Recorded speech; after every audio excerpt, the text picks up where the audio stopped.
Patentability of inventions. In this lecture, we will look at what can be patented, and the Act tells us that for anything to be patented, it has to qualify under the definition of an invention under the Act, that is section 21J. We will also see what are the inventions that are not patentable or the excluded subject matter, the subject matter that has been excluded from patentability. We will also look at that. Then we will look at the definition of invention. An invention includes three things. The invention has to be new, the fact that it has to be new or novel. It should involve an inventive step, and it should be capable of industrial application. So we will individually look at the three components of what constitutes a patentable invention: novelty, inventive step, and utility or industrial application. So looking at the definition of invention first, we can see that the definition has three components, and the definition itself qualifies an invention that is patentable. Now this is understood. If you read the Act, nowhere does the Act says that what is a patentable invention. Rather, when the Act refers to an invention, it is understood that the Act's concern is with regard to patentable inventions. So inventions that are patentable or patentable inventions, to use an alternative phrase, refers to the fact that there are certain inventions which are patentable under the Act, which also means that there could be inventions which are beyond the scope of an patent under the Act. Now this we refer to as the patentability of inventions, or to use the phrase in our syllabus, patentability of inventions, or simply patentability. What can be patented? Patents can be granted only for an invention that pertains to a field of technology. So the field of technology is very important, because if there is no field of technology, then a patent cannot be granted. Patents are technology specific in the sense that patents can only be granted for technological inventions. Though the Patents Act do not describe inventions as technological inventions, it is understood that technology inventions are inventions that are made in a particular field of technology.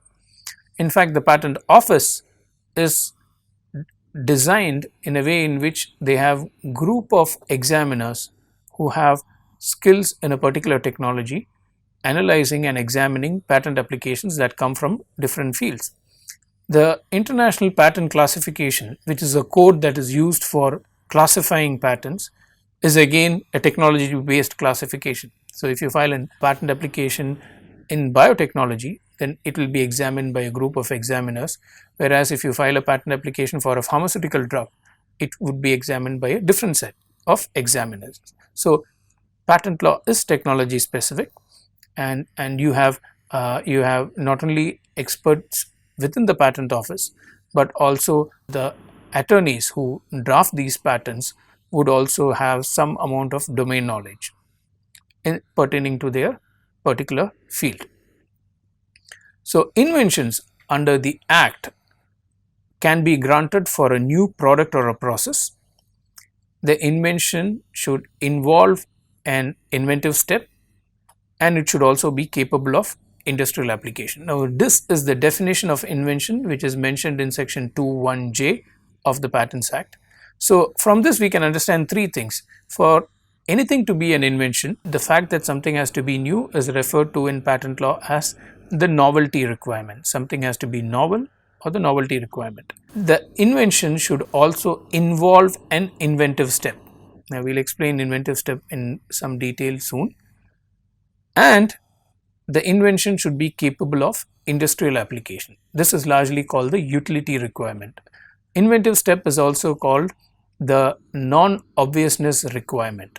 The fact that the invention should not be obvious to a person skilled in the art. We will be looking at these definitions in some detail soon. Now, what is important here is that Invention has three requirements: novelty, inventive step, and utility.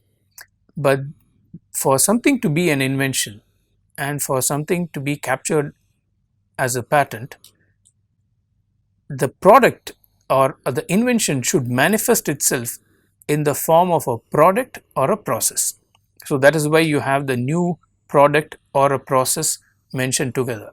So if the invention cannot be envisaged as a product or a process, then a patent cannot be granted. For instance, somebody envisages an invention as an idea, an abstract idea. No product comes out of it, no process of manufacturing or working it is described. It just is an idea. For instance, somebody comes up with the bright idea of making a cycle that you could pedal to the moon. Now, that remains an abstract concept. It is not something that can be worked out, it is not something that there can be a product on it, but it's just an idea that you could cycle your way to the moon. So, abstract ideas cannot be patented. Patent should manifest itself on either a product or a process. Invention can also cover improvements to existing inventions. So, you have inventions which are new, involve an inventive step, and are capable of commercial industrial application.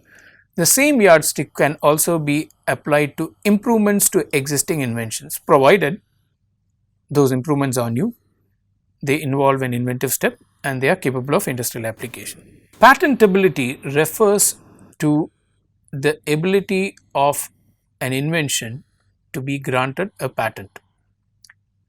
If an invention is not capable of being granted a patent, then we would not call it a patentable invention. They are normal inventions. For an invention to be patentable, it has to satisfy the requirements of an invention under the Act, what you saw under the earlier section, section 21J. Not only should it satisfy the requirements of an invention under section 21J, it should also get over the statutory exceptions. So we call this as the positive and the negative thing.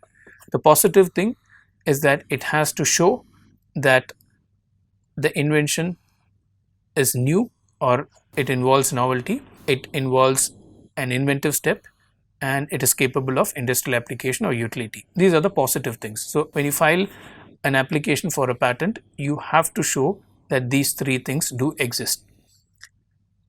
Apart from satisfying these requirements, you should also ensure that your patent or your application does not fall within the statutory exceptions. The statutory exceptions are detailed in section 3 and 4 of the Patents Act. And the statutory exceptions are applied first. Some of the exceptions in section 3 and 4 are policy based, some of them are domain based, some of them are exceptions which you can get over, some of them are absolute exceptions. We'll come to them in detail. For instance, section 4 is a bar on granting patents for anything that pertains to atomic energy.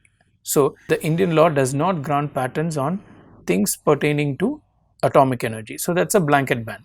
So the statutory exceptions are applied first, and once you get over the statutory the filter of the statutory exceptions, then you would be required to prove the positive requirements. For instance, novelty or whether the invention is new. Then you will have to demonstrate that your invention has an inventive step. In US they call it the non-obviousness, and the fact that the invention is capable of industrial application, it involves utility.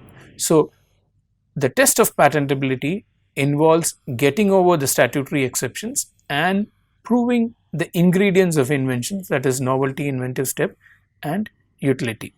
Inventions not patentable.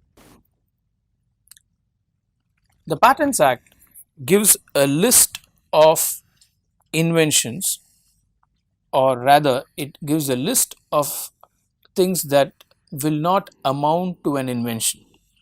Now these are seen as at one level, these are seen as exceptions to patentability. These are statutory exceptions. We call them statutory because they have been introduced by the Patents Act, and they are exceptions because the Act says that the following are not inventions within the meaning of the Act. And when we say inventions, we are referring to inventions that cannot be patented. Now 3A talks about an invention which is frivolous or which claims anything obviously contrary to well established natural laws. So if there is an invention that is contrary to the laws of thermodynamics, for instance, perpetual motion mission would be contrary to the laws of thermodynamics, those inventions will be regarded as contrary to the well established natural laws and will not be granted a patent. So anything that contravenes an well established natural law will not be deemed to be an invention under the meaning of the Act. 3B talks about an invention, the primary or intended use or commercial exploitation of which could be contrary to public order or morality, or which causes serious prejudice to human, animal, or plant life or health to the environment. Now, this exception includes things that the use of which could be contrary to public order or morality. A public order or morality is defined in a very broad way. In some jurisdictions, it could include even genetically modified animals. For instance, the Harvard Onco mouse was granted a patent in the United States. The United States Patent Office granted a patent on the Harvard Onco mouse, which is a mouse which has a gene that is susceptible to cancer. This mouse could be used for testing various cancer drugs. So they developed mice or a mouse with this particular gene. Though the US Patent Office granted patent for the Harvard Onco mouse, the European Patent Office rejected the patent. So you find that jurisdictions, and in fact the rejection from the European Patent Office was based on similar ground which prohibited granting of inventions that are contrary to public order or morality. Similarly, inventions that cause serious prejudice to human, animal, or plant life or health or to the environment would also come under this. So if there is an invention that can cause mass destruction, it could be captured under this, because that can be regarded as something that could seriously prejudice human, animal, plant life or health or to the environment. Also, the classic example that you will find in various patent treatises is the one of the guillotine. The guillotine was used in Europe for executing human beings. So this was something which was regarded as prejudicial to human life, and instruments like the guillotine will not be granted a patent.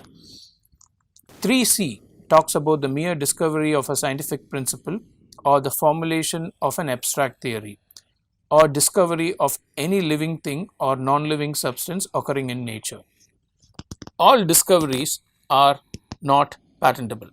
Now, the discovery, if it pertains to a scientific principle or the formulation of an abstract theory, say the theory of relativity or the principle in science which is well established, the mere discovery of that principle or formulation of a theory will not constitute an invention. We had seen earlier that for something to be an invention, it should manifest itself in the form of a product or a process. These are the two categories of things for which patents can be granted. Scientific principle and a theory remains articulation of a way in which something works. It does not necessarily encompass a product or a process for the purposes of the Patents Act. In addition to the discovery of a scientific theory, principle, or an abstract theory, the discovery of any living or non-living substance occurring in nature cannot be the subject matter of a patent. So anything that exists in nature, be it living or materials, substances, cannot be the subject matter of a patent. Artificially synthesized substances could be a subject matter of a patent. Section 3D talks about certain kinds of substances and processes which will not be granted a patent. Now, Section 3D comprises of three parts. The first part says that the mere discovery of a new form of a known substance which does not result in the enhancement of the known efficacy of that substance will not be regarded as an invention. Now, what is not an invention was the statement with which Section 3 begins. This means if there is an existing substance and a new form of that substance is subsequently discovered, the fact that the new form is discovered, which relates to the known substance, will not be granted a fresh lease of life in the form of a fresh patent unless the patent applicant is able to demonstrate an enhancement of the known efficacy of that substance, which means the new substance or the new form of the known substance should now have an efficacy, effectiveness, whatever be it, because in the case of drugs, now the courts have held that it has to be therapeutic efficacy. In the case of pesticides, it could be the efficacy in terms of its effect on pests. If it is a weedicide, it could be the efficacy in terms of killing the weeds. So we understand efficacy of substances as how effective they are for the purpose for which they are used. So the new form of the known substance has to have a better efficacy. Now the better efficacy should be what the Act says, it should be an enhancement of what is already known. So this tells us that when a new form of a known substance is filed in a patent application, the patent applicant will have to demonstrate what was the known efficacy of that substance and to what extent the new form shows an enhancement of the efficacy. Now this has to be done and this has to be demonstrated in the patent application, largely by way of some experimental tests, and there has to be some kind of data. We have seen the patent office decisions where they insist on some kind of data to demonstrate this enhancement of known efficacy. Now what are the new forms of known substance? The explanation gives us a much better understanding of that. The explanation says, for the purposes of this clause, salts, esters, ethers, polymorphs, metabolites, pure form, particle size, isomers, mixture of isomers, complexes, combinations and other derivatives of known substances shall be considered to be the same substance. So the salt of a substance will be considered to be the same substance. The ester form of a substance will be regarded as the same. Ether form, polymorph, metabolite, particle size, they will all be regarded as the same substance unless they differ significantly in properties with regard to efficacy.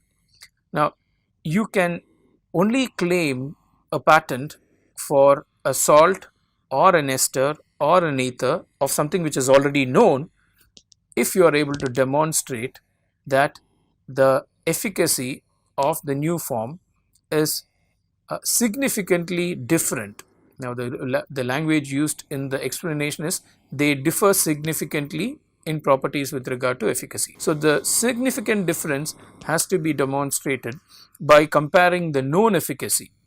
By known efficacy we are referring to the efficacy of the known substance, and mind you, this explanation pertains to specifically to the new form of the known substance. So there is an existing form of the known substance and the existing forms has an efficacy, let's call it X.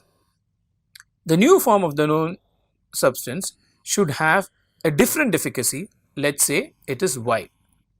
Now Y minus X should be something that is significantly different.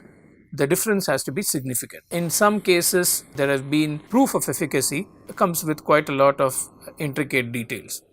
In some cases the patent applicants have tried to show that bioavailability or increase in bioavailability could be one of the characteristics for proving enhancement of efficacy. In other cases, patent applicants have tried to show stability of the substance, better flow properties and ease of use as properties that could demonstrate enhancement of efficacy. So we have quite a lot of patent office practice on this. There are decisions of the patent office which give the details of how it regards enhancement of efficacy, how efficacy has to be proved and what kind of data the patent office expects for proving efficacy. Now the second part of 3D states that the mere discovery of any new property or new use of a known substance shall not be an invention. This is a blanket ban. In the earlier part, the first part, we saw that the new form of a known substance will not normally be considered for a patent, but if you demonstrate efficacy, enhanced efficacy, it would qualify for a patent. So there was a threshold which could be crossed, and we can call that there was a hurdle which was capable of being crossed. So that was a conditional exception. A new form will not be regarded as patentable, but upon demonstration of enhanced efficacy, it would become patentable. The second part does not have any such way to get a patent. In other words, it's a kind of a blanket ban. A discovery of a new property or new use of a known substance will not be treated as an invention. So there's no way you can get over and claim a patent if you have come up with a new use or a new property. Now, what could be the justification for this? One justification for this blanket ban can be found in section 48, which describes the rights of a patentee. When a patent is granted under section 48, there are a set of rights that accrues on the patentee. One of the rights is the right to use. So, if the right to use is already granted for the known substance, a new use of the known substance should not be granted based on that logic, for the mere fact that a new use was discovered but the substance still remains the same. So, it pertains to an existing substance. What the patentee had only discovered was a new use of that substance. So, there was no technological contribution by the invention, it was just a discovery of what the invention could already do by the patent applicant. So, the new use was already there, it just came to the knowledge of the applicant by some experimentation or by testing. So, since use is one of the rights that is granted along with the patent at the first instance, new use will not be granted a fresh lease of patent life.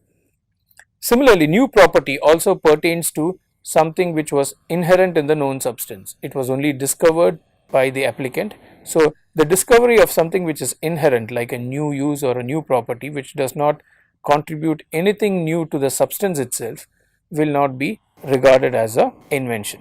The third part of section 3D states that the mere use of a known process, machine or apparatus, unless such known process results in a new product or employs at least one new reactant, it will not be regarded as an invention. So, the use of a known process, the earlier part pertained to use of a known substance, in this case it is use of a known process, machine or apparatus. Now, using a known process, machine or apparatus will not qualify for the grant of a fresh patent, because the use of the process is already known, or the machine or the apparatus is already known. But if the known process results in a new product, then that particular case could qualify for a fresh patent, or if employs at least one new reactant, again in that case the use of a known process could be regarded as being the subject matter of a separate patent. Now, we do not have a very clear articulation of how this clause can be instrumental in getting a patent, and we have not come across any detailed discussion either by the patent office or guidelines issued by the patent office showing how this provision shall be put into operation. Then we have section 3E. Now, we are still on the exceptions, we are on what are not inventions. A substance obtained by the mere admixture resulting only in the aggregation of properties of the components thereof, or a process for producing such substance. Now, if you mix 2 or 3 known substances and the aggregation of the properties are just, it is a combination of their existing properties, then that substance which results from the mixture of 2 or 3 other substances will not be granted a patent. Now, the logic is quite simple. If you look at pharmaceuticals, pharmaceutical compositions constantly combine existing or known drugs. Now, lactobacillus could be combined with an antibiotic, an antipyretic could be combined with an anti-inflammatory drug. You have various combinations coming out all the time. Now, this provision allows combinations to be made but not to be monopolized. So, you could have combinations, you could have admixtures, and if the admixtures just result in the aggregation of their individual properties, then there is no need for a fresh grant of a patent life. However, there could be cases where the admixture results not only in the aggregation of properties, but it also results in something additional to the aggregation of properties. What we call, it could result in a synergy, it could result in a synergistic effect. Synergistic effect in common parlance is where 2 plus 2 makes 5. Now, in those cases where the synergistic effect is unexpected and the effect is not expected as a mere aggregation of the individual properties, in such cases you could claim the synergistic effect, and that could be the subject matter of a patent. So, the Patent Office manual does describe that mere admixtures are not normally granted a patent, but in cases where they result in a synergistic effect, that could be the subject matter of a patent. Section 3F states that the mere arrangement or rearrangement or duplication of known devices, each functioning independently of one another in a known way, cannot be an invention.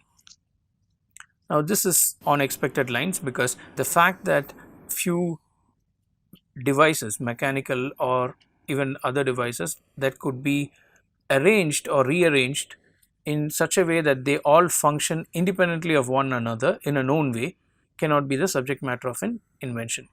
If they function interdependently, not independently, then that could be the subject matter of a patent in a way which is not expected. Now, we all have gadgets, we all have smartphones, which does the job of a music player, which does the job of a camera, and a small computer screen or a television. It does multiple jobs for us. The fact that known devices are combined together in a way in which they function independently of each other in a known way will not grant a patent for that combination. 3H states that a method of agriculture or horticulture will not be regarded as an invention. So, what is protected here is that a method or a process of agriculture or horticulture will not be regarded as an invention under the Act. 3I states that any process for the medicinal, surgical, curative, prophylactic, diagnostic, therapeutic or other treatment of human beings, or any process for a similar treatment of animals to render them free of disease or to increase their economic value or that of their products, will not be regarded as an invention. So, this covers a whole lot of processes which could be for the benefit of human beings and animals, and treatment of human beings and animals to render them free from disease or to increase the economic value of or that of their products. 3J states that plants and animals in whole or any part thereof other than microorganisms, but including seeds, varieties and species and essentially biological processes for production or propagation of plants and animals, shall not be regarded as an invention. Now, here plants and animal in whole or in part cannot be the subject matter of a patent. Seeds, varieties and species, essentially biological process for production and propagation of all these also cannot be regarded as a subject matter of a patent. However,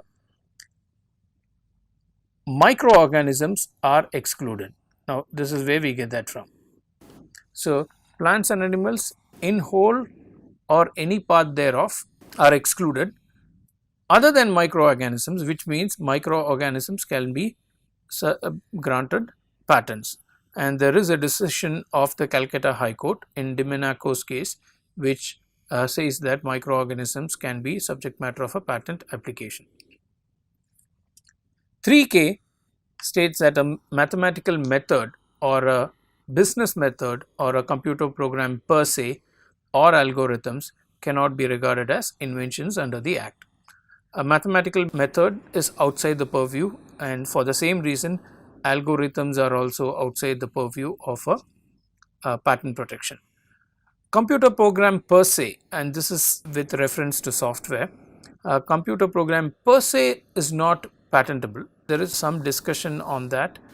In fact, the Patent Office had released guidelines on computer related inventions, which is available at the Patent Office website, which gives a clear commentary on what kind of computer programs are excluded. Business methods are again excluded from the ambit of patent protection. 3L states that a literary, dramatic, musical or artistic work or any other aesthetic creation whatsoever, including cinematographic works and television productions, cannot be subject matter of an invention. The reason for this is quite straightforward. This clause covers copyrighted works. So, whatever is subject matter of a copyright cannot be granted a patent protection in addition to what is already covered by another kind of intellectual property right. 3M states a mere scheme or rule or method of performing mental act or method of playing a game. So, an arrangement of things, what we call a scheme or a rule or doing a mental act like adding or computing or a method of playing a game, all these things are excluded from the subject matter of a patent.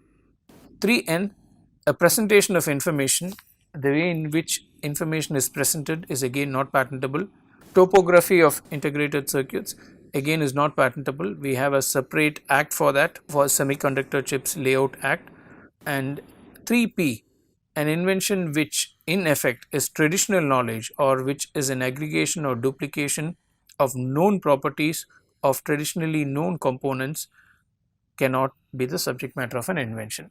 Now, this clause excludes what is already known in the traditional knowledge or which is an aggregation or duplication of known properties of traditionally known component or components. So, what is already known as a part of the common knowledge, what we call traditional knowledge, cannot be the subject matter of a patent. For instance, some food products may be regarded as having medicinal value, and some communities may have discovered this before. So, in those cases they cannot be a patent for that component or that substance. You would have heard the dispute with regard to turmeric and neem.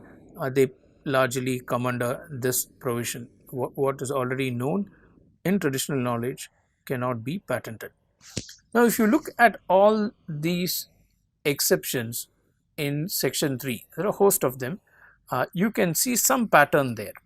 Now, some of these exceptions are policy exceptions, that the Indian government does not want patents to be granted on a method of agriculture or horticulture, that it's clear to see that there is a policy behind it. Some other exceptions here are exceptions because they have been protected by another enactment. We saw that in 3L, a literary, dramatic, musical and artistic works are excluded from the ambit of a patent protection because they are covered under the Copyright Act. Again, the same can be said for topography of integrated circuits. You have a separate act to cover it. Some of them are exceptions which are recognized in the patent law, but they have been expressly mentioned here to take care of certain concerns. For instance, traditional knowledge can always be used as a ground in challenging the novelty of an invention. Traditional knowledge, in most cases we can assume that there is some form of codification of this traditional knowledge. So, that traditional knowledge, say a text in an ancient work or text which you could find in a local language, could always be used as a prior art material to question the novelty of an invention which tries to patent it. So, Though traditional knowledge is available as a mechanism, or rather, though traditional knowledge could be used for challenging novelty by questioning the novelty of that invention, Section 3P provides a special category for the Patent Office to look at instances where traditional knowledge is covered, even without having to look into the requirements of patentability. The requirement of patentability are novelty, the invention involves novelty or it is new, that the invention involves an inventive step, and that the invention is capable of industrial application. Now, even before applying these three steps, Section 3, the exceptions in Section 3 are applied first. Now, this gives the Patent Office the advantage of not having to look into whether there is novelty and looking at the prior art materials that can question the novelty or that can kill the novelty. Even without doing that, Section 3P gives the Patent Office a quick way to look into an invention if traditional knowledge is involved. So, if traditional knowledge is involved, using 3P, the Patent Office can raise an objection saying that there is traditional knowledge in this case, we will not grant a patent. Obviously, when the Patent Office communicates its decision, it is normally done by way of a document called the first examination report or the first statement of objections. Now, in the first statement of objections, the Patent Office will not only raise arguments under or challenge or raise objections under Section 3P, it would also raise objections on lack of novelty. So, but this, we understand this as traditional ground that could be used for questioning lack of novelty, but because traditional knowledge is involved, it is being captured as an additional ground of exception. There are also some exceptions in this list which were introduced to address certain issues that are particular to India. Section 3D has a history behind it.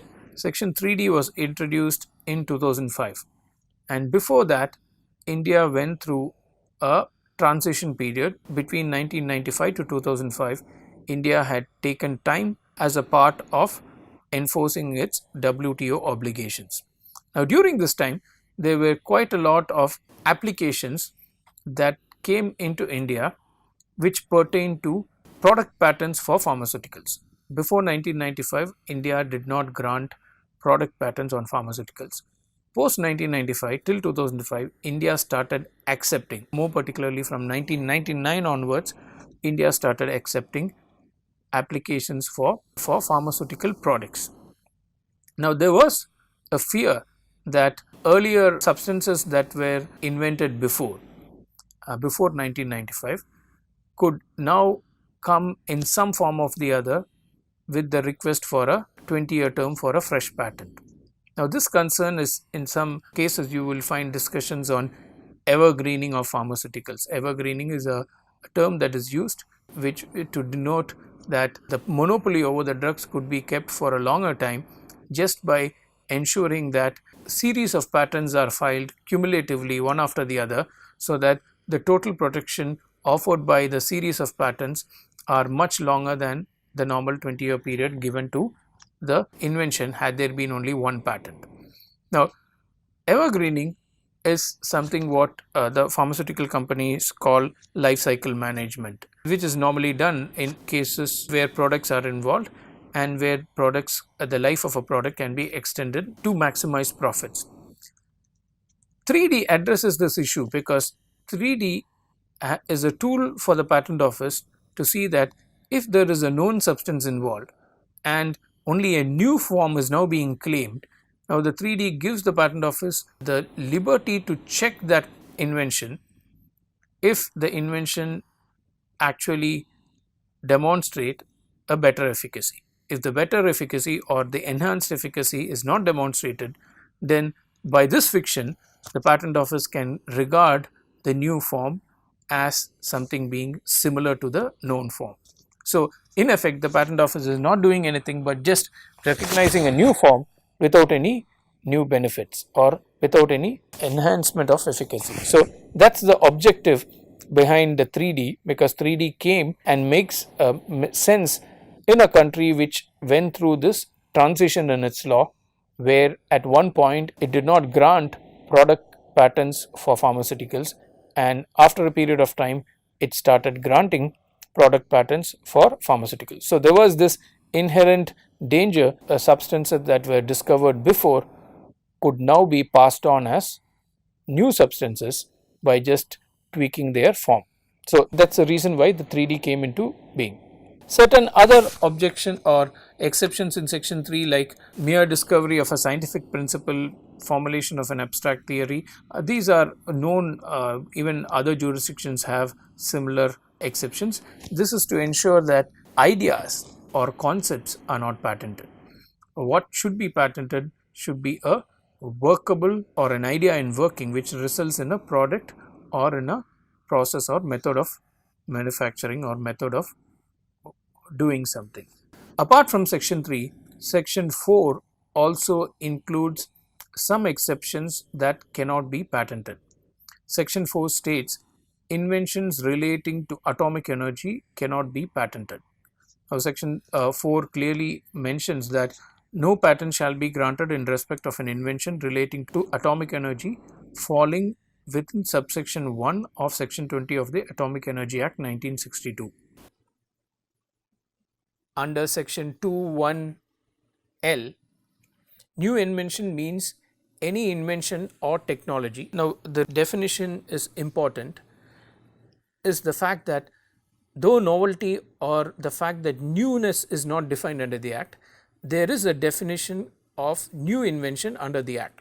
So, we understand this definition, new invention, as defining the new part in section 2(1)(j). So, this new is defined by this phrase, new invention, and this we understand because what is contained in this definition is the requirement of novelty. Novelty is conveyed in this definition. Now, let us take a look at this.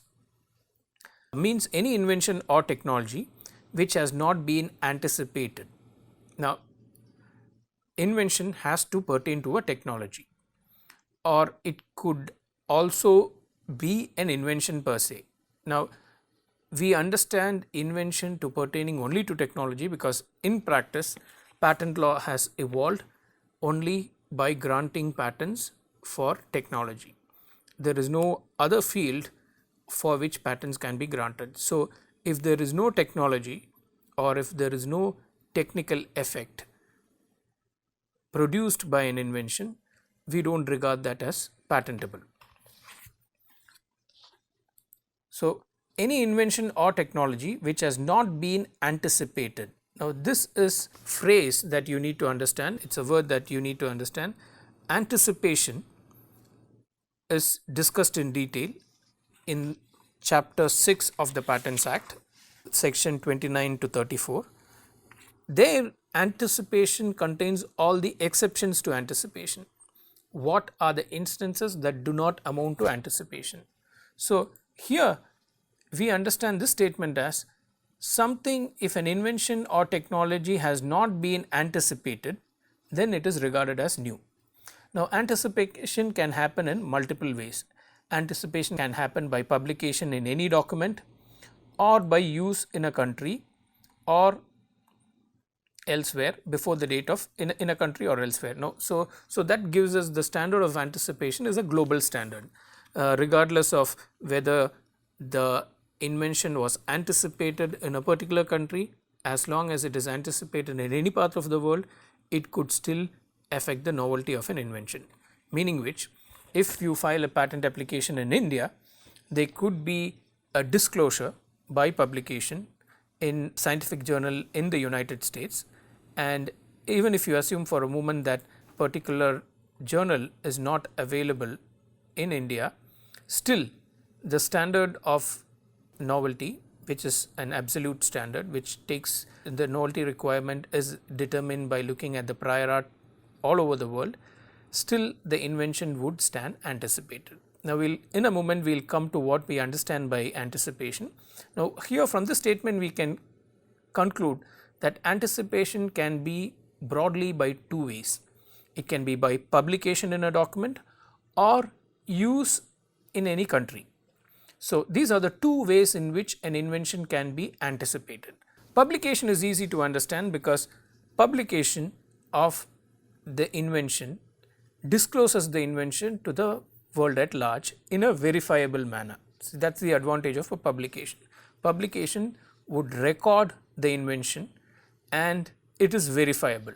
Say if it is published in an earlier patent application, then it is there as a record which can be verified, and that earlier patent application could become what we call a prior art for the present application, the application for which a novelty determination is being done. So, publication by a document, any document, means that it is published, which means it is disclosed to the public, or in patent law we use the word made available to the public, and it is in such a way that the publication is in a verifiable manner. So, if someone is filing an application for a particular invention, that application as it discloses an invention can be checked for novelty or for lack of it in a published document which has been published before the date of application. So, the prior art is always the date before which the priority for that particular application accrues. So, publication by any document is an easier way of ascertaining anticipation because published documents allow you to verify whether a document that has a disclosure of an invention actually anticipates a patent application. The second type of anticipation is a bit more difficult to ascertain because use in a country could be use that is unrecorded, could be use that is not documented. So, when the use itself is there, but it is not recorded or documented, then it becomes difficult, though not impossible, to prove anticipation. For instance, under section 13, which is cross referenced here, the examiner has to file a report on novelty, that is whether the invention has been anticipated. So, when the examiner does a report on anticipation, he is essentially looking at databases, which means he is looking at documents that have been published before. If there is a use in the same country in where the examiner is examining the patent, and for a moment let us assume that that use has not been documented, it becomes difficult to prove, which means if the issue of novelty is to be raised, then the issue of novelty will be raised before either a court of law or an appellate body or the patent office in such a manner that the use will now be shown by evidence adduced by a person, because whatever is not recorded or whatever is not documented can still be adduced as evidence provided there is a testimony. So, for instance, if there was use of an invention, then the way in which we will understand that use is by people who have witnessed the use filing an affidavit and swearing a statement that they actually witnessed the use. Now, it is difficult to prove use by an affidavit filed by a person, because that would obviously involve examination of the person, and if somebody is disputing that as a piece of evidence, that person also has to be cross examined. Now, examination, cross examination are legal procedures involved when a person deposes as a witness. So, use which is not documented, though it is relevant for understanding anticipation, it is more difficult or harder to prove than the other aspect of anticipation, which can be proved by publication of any document. So, world over, largely anticipation or the lack of novelty, the fact that an invention does not have novelty, is proved predominantly by publication of documents. And if you see the report of any of the patent office on anticipation, they would largely rely on documents to show that there is no anticipation. If you look at the report by the PCT preliminary report, the X category, which says that the invention is not novel, again they would rely on published documents to say that there is no novelty for the invention. So, and when we talk about the fact that the disclosure has happened, there are two kinds of disclosure. So, the first key thing in understanding novelty is that it should pertain to an invention or a technology, that is a subject matter. Second, that it should be disclosed either by a document published in any document or by use, that is the manner of disclosure. The first one was subject matter in anticipation, the second element was the manner of disclosure. It could either be in a document or in a use, and use has to be proved by evidence adduced to demonstrate that use. The third important element of novelty, or the fact that an invention is new, is that it should be the disclosure or the thing that anticipates should have happened before the date of filing the patent application with complete specification. Okay. So, this is the date by which we determine the novelty of an invention. If the disclosure or if the anticipating material happened before the date of filing the patent application with complete specification, then it is at that point we are going to look at the prior art. The prior art for determining novelty will be the prior art before the date of filing the patent application with the complete specification. Now, anticipation is defined here. What do we mean by anticipation?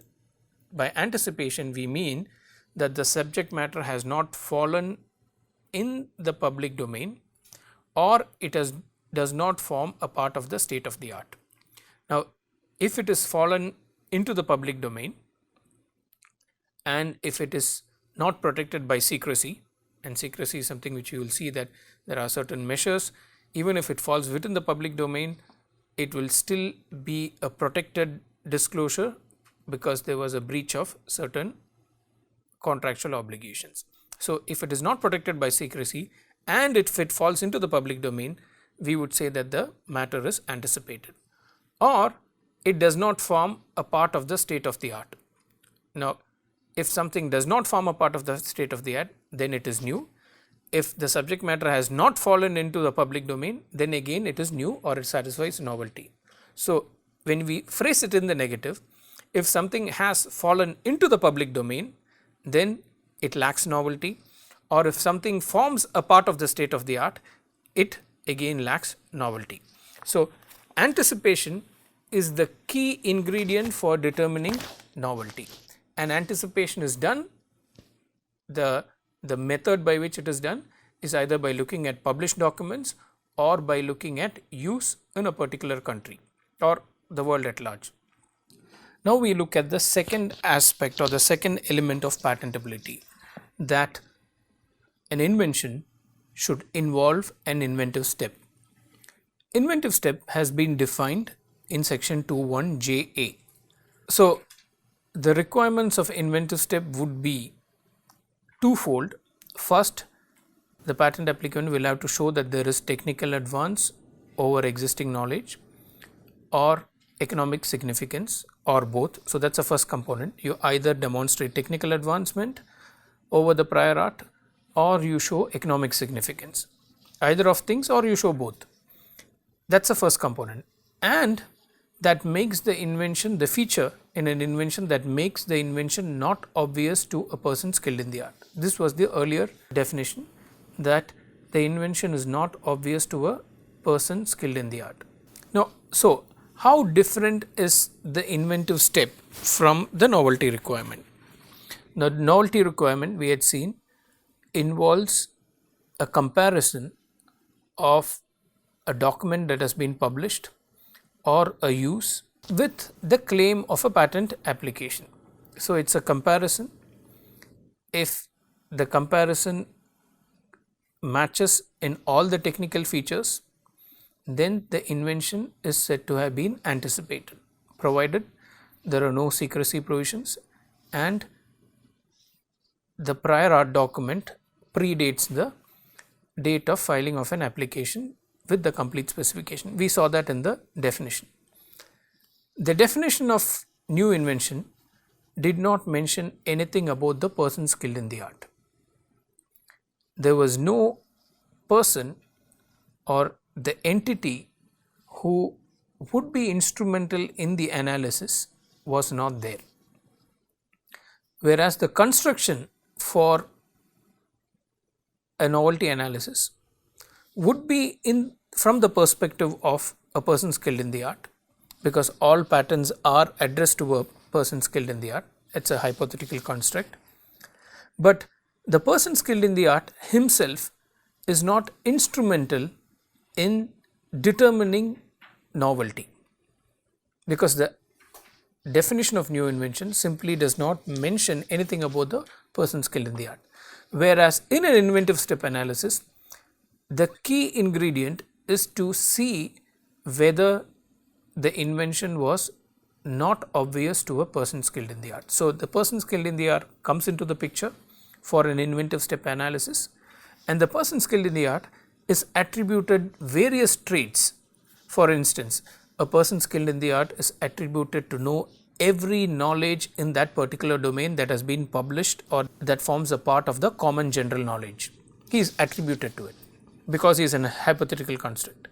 The person skilled in the art is attributed, some cases have attributed a capacity of not getting bored, which means if there are thousands of documents which form the knowledge of or the common general knowledge of a particular art, then the person skilled in the art would be attributed the knowledge of all those 1000 documents, meaning it would be assumed that he has read all those documents. So, he has a capacity to understand things in the particular art, and that capacity is almost infinite in the sense that he will not be expected to get bored in the process of understanding the scope of the prior art.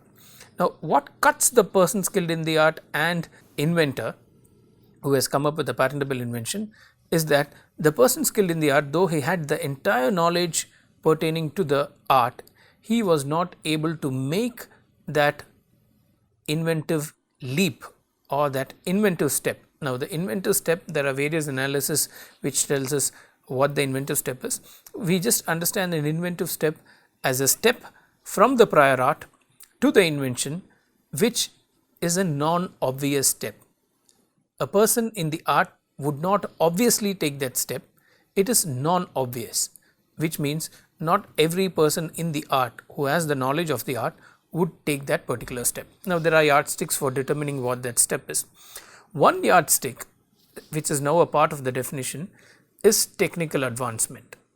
So, the art advanced to a particular point, and the entire art, that is the field of technology, was at a particular point of development. The invention, which claims to have an inventive step or which involves an inventive step, made an advancement from that point. What is contained in the phrase technical advance as compared to the existing knowledge. So, there was a technical advancement, and that was a substantial advancement, not something which a person skilled in the art could have foreseen. So, that was a substantial advancement, and the substantial advancement is something which is not an obvious extension of what the work that is normally done, or the courts have also used the word workshop improvement or workshop variation. By workshop improvement or workshop variation, we understand the various things a person skilled in the art would do if he is encountered with a problem. So, there is a problem, and to solve the problem, you can attribute the person skilled in the art in a particular field of technology to do various courses or take recourse to various steps, and all those steps, if it results in something what could be claimed as an invention, will still not amount to have satisfied the requirement of an inventive step, because those steps the person skilled in the art would have anyway taken if he was faced with a problem. So, anything that would be done ordinarily by a person skilled in the art will not be regarded as constituting or contributing to the inventive step. So, the first step in understanding an inventive step is to determine the person skilled in the art. Who is the person skilled in the art? To whom is the invention addressed to? The person skilled in the art is actually the addressee of an invention. The invention is addressed to him. Though an invention can be read by anyone and understood by anyone, the invention is phrased in a manner in which it can be understood by a person skilled in the art. So, the person skilled in the art is a hypothetical construct which is created for an obviousness analysis, and the courts in many cases, the first step the court will do is to identify the field of technology to which, because in some inventions the inventive part or the inventive step may come from different fields of technology. So, the court would identify the field of technology and then identify who is the relevant person skilled in the art for that technology, and from that person, once they identify that person, it need not be a person. In the modern world it could be a team of people. From the perspective of that person, the court will now try to analyze whether the invention involved an inventive step. Mosaicing, which we had said is not permissible for a novelty analysis, is allowed in determining inventive step, because the person skilled in the art is capable of reading multiple documents, taking things from multiple documents, putting them together and seeing whether particular problem can be solved. So, the approach of a person skilled in the art is, when he is faced with a problem, when he is faced with a technical problem, he would normally do everything his peer would do. If everything that his peer would do, then that would not make the invention to have an inventive step, because the problem got solved by a person skilled in the art doing what anybody else would have done if faced with that problem. So, mosaicing is allowed for determining an inventive step, whereas it is not allowed for determining a novelty step, for determining a novelty analysis, for the simple reason novelty analysis have to be a perfect match of the disclosure in the complete specification and in the prior art. It has to be a perfect match, it has to be complete, the match has to be complete, all the technical features has to be disclosed in one document, in one place. Whereas, because the inventive step involves the person skilled in the art, the person skilled in the art will be attributed the skill of combining and reading together documents. Now, there are different approaches in determining the inventive step. One is the problem and solution approach. The problem and solution approach is to look at the invention as a solution to an existing problem. There was an existing problem and that problem could not be solved by the person skilled in the art in that particular field, and the problem existed, either it existed for a long time, or the fact that people were repeatedly trying to prove that problem and to solve that problem and they were unsuccessful. The problem, if it got addressed by an invention, then we would say that the invention solved an existing problem. So, this is called the problem solution approach. There is a problem that existed in the prior art and the documentation in the prior art shows that there is a problem and the invention actually solved that problem. So, the problem solution approach is an important tool in patent drafting, because once you envisage the invention as a solution to a particular problem, then it becomes easier to demonstrate inventive step, because the invention is now presented in the claims as a solution to an existing problem. Now, there are 3 stages in the problem solution approach. The first stage, what are we doing in a problem solution approach? In the problem solution approach, we are trying to determine whether an invention involves an inventive step. So, there is an invention which is disclosed in a patent application, which is filed along with a complete specification. So, we have a claim which discloses an invention. Now, we want to ascertain whether this claim stands clear of an inventive step analysis. So, one of the approach, and this is predominantly followed by the European Patent Office, is the problem solution approach. And in the problem solution approach, the first step would be to determine the closest prior art, because as we mentioned, if we understand the inventive step as a step taken from the prior art, which a person skilled in the art could not take, then it means the step was taken from the closest prior art. So, the closest prior art, there could be multiple prior arts in a particular domain. What was the prior art that was closest to this invention? So, the first step will be in determining the closest prior art. So, if there is a mistake or an error in identifying the closest prior art, then your problem solution approach for determining inventive step will be faulty, because you did not identify the closest prior art. So, the closest prior art will tell you whether the leap from the closest prior art, or to use the step from the closest prior art, was something which was not obvious to a person skilled in the art. So, the first step in the problem solution approach is to determine the closest prior art. Second step is to establish the objective technical problem to be solved.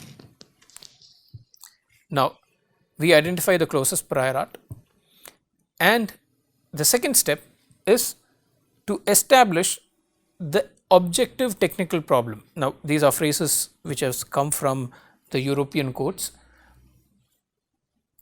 We may simply phrase it as, what was the technical problem? Because the closest prior art would have enumerated the problem, but it would not have solved it. So, first we identify the closest prior art, then we establish the objective technical problem to be solved. So, we define the problem, or we identify the problem to be solved. And the third step is considering whether or not the claimed invention, starting from the closest prior art and the objective technical problem, would have been obvious to a skilled person. That is the obviousness analysis. So, we start from the closest prior art and keep the technical problem in mind and see whether the invention would have been obvious to a person. So, it is still an analysis of whether from the closest prior art, keeping in mind the problem to be solved, a person could have done this. Let us take the example of a paper clip. The paper clip, when it was first invented, it did the job of holding papers together without damaging them. Let us assume that the prior art before the paper clip was a wire which has to be pierced through the document, or it was some kind of a clip which had to bind the document, which could damage the document. So, the paper clip solved the problem of holding papers together without damaging them. Now, the paper clip is quite a simple invention, because it is a steel wire which is bent appropriately in places to hold paper in between the wire. Now, what would be the closest prior art for a paper clip? The closest prior art could be a clip, the closest prior art could be a steel wire, it could be a thread, it could be a punching machine, and which could punch holes onto the document and tie it up. It could be, so of the list of prior arts that are there, the first step will be to determine the closest prior art. Let us assume it is a steel wire which can be pierced through the document and tied together. Let us assume, for the sake of understanding this better. Now, once we identify a steel wire or a bit of a wire as prior art, closest prior art, and by this we understand that it is either disclosed, it is manufactured, or it is disclosed in some document. Now, we understand what is the technical problem that had to be solved, objective technical problem to be solved. The objective technical problem to be solved is managing paper or grouping paper together without damaging them. So, to holding paper together, if you stick the paper together, when you remove them apart, it damages them. If you stitch them together, it damages them. If you put a hole and tie it up with a string or with a thread, it again damages them. So, if we understand the issue of the problem to be solved by the paper clip as holding paper together without damaging them, then we will say that the technical problem or the objective technical problem to be solved is to manage papers together without damaging them. Now, we have the closest prior art, which is a steel wire, and we have the problem of managing paper together without damaging them. Now, with these two things, will it be obvious to a person to come up with a paperclip? Now, if the answer is yes, it would be obvious, then paperclip would not solve or would not involve an inventive step, and it would not be granted a patent. But history tells us that there are multiple patents over paperclips over a period of time, especially from the US Patent Office, and history also tells us that paperclip was a hugely successful product which had multiple patents on over a long period of time. So, the problem the first paperclip solved was managing paper without damaging them. And if you look at the prior art, which was just a steel wire, it would have been difficult for a person at that point to envisage a steel wire in such a way that it could be used to hold paper without damaging them. So, this was the problem that was solved by the paperclip. So, the starting point of the closest prior art, we will assume that it is a steel wire, it is a plain steel wire, and the objective technical problem, which we will assume that managing paper, holding paper together without damaging them in any way, so that you could remove the papers and use them as they were in its original condition. If a person who knew the closest prior art and the technical problem could have solved it by coming up with a paperclip, by bending a steel wire in particular places to hold the paper, if the analysis would allow that to happen, then we would say that the invention would not involve an inventive step.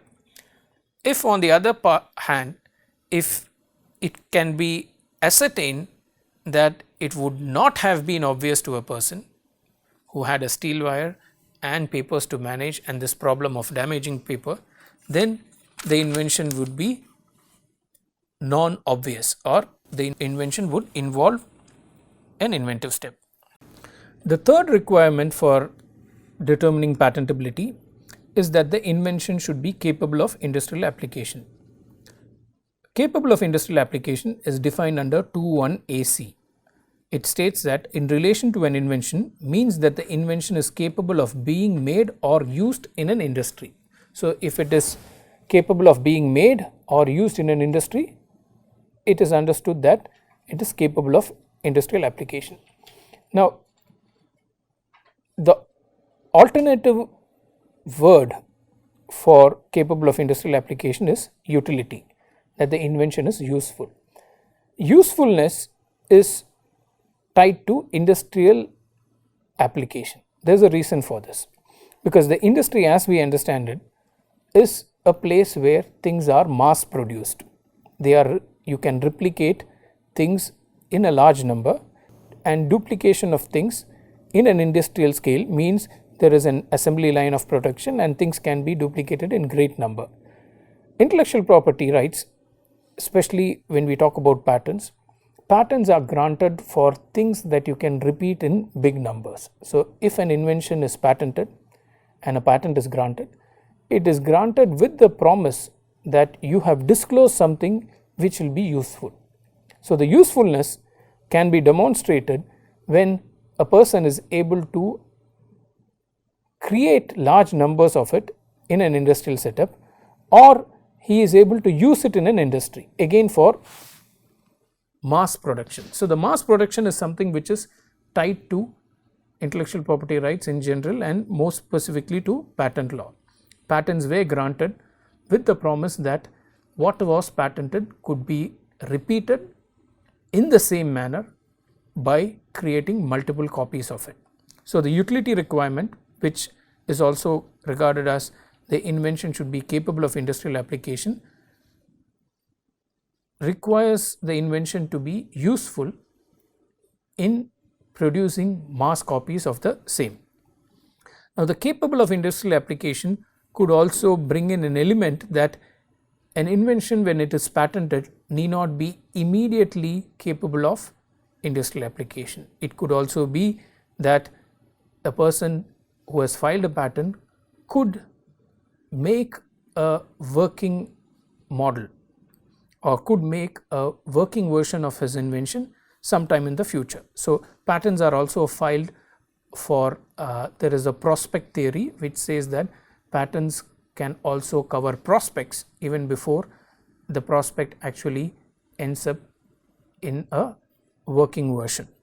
Person skilled in the art. We had seen that in the definition of inventive step, we had seen that the invention, to involve an inventive step, it should not be obvious to a person skilled in the art. A person skilled in the art is a notional person or a hypothetical construct who is construed or who is created to construe the invention to see whether the invention would be obvious or not.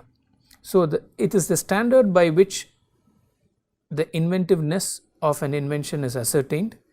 It is a notional construct. It is created by the court in cases where there are multiple technologies interfacing together.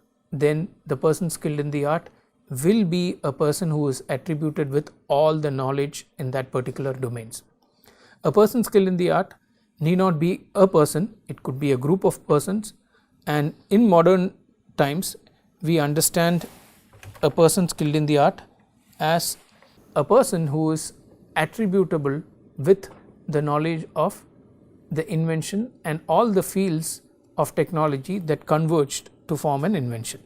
As we had mentioned, art refers to technology, and art can change from invention to invention. So, if an invention has 3 different types of technology coming together, say technology on organic chemistry, technology on biotechnology, and technology pertaining to nanotechnology, then the person skilled in the art will be attributed knowledge of all these 3 technologies. A person skilled in the art will be attributed of all the knowledge in the public domain and all the knowledge that he is entitled to know. In patent law, we use the phrase common general knowledge. So, the person skilled in the art will not only know every published material that is there in his domain, but he will also have common general knowledge, knowledge that is general to his field. For in some cases, tacit knowledge will be a knowledge a skilled person has which is not codified or which need not be codified or documented. A person skilled in the art will also be attributed this knowledge which need not necessarily be in a documented manner. So, an inventive step analysis, because it brings in a person skilled in the art, it is different from a novelty analysis because the person skilled in the art brings the mental component. He is able to read documents together, so mosaicing is permitted because the person skilled in the art is the person from whose viewpoint inventive step is determined, whereas in novelty analysis it is not permissible to do mosaicing. A person skilled in the art is attributed the common general knowledge, which could be knowledge beyond what is in published document. So, to that extent, an analysis of inventive step will have the mental element what is attributable to a person skilled in the art.